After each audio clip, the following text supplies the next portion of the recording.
helicopters flying overhead. It's the sound these Whitestone residents say is ruining their quality of life. I feel like you're in a war zone.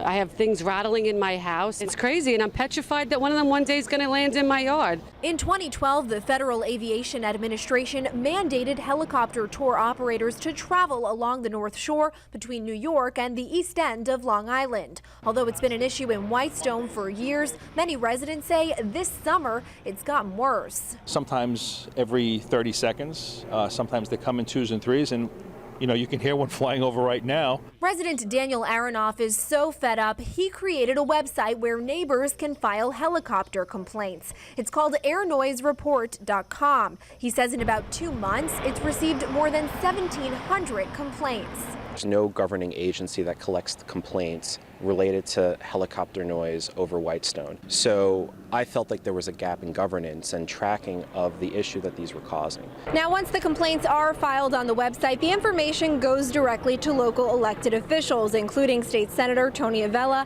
and State Assemblyman Michael Simanowicz. And the question we all have is, why do you have to go over the residential neighborhood? Go over water. Elected officials plan to share the complaints with the FAA. And they need to step in and regulate this more. The FAA cites multiple reasons for selecting the route, including environmental and safety factors. The agency's documents also note technology advancements will make helicopters less noisy over time. In Whitestone, Shannan Ferry, New York 1.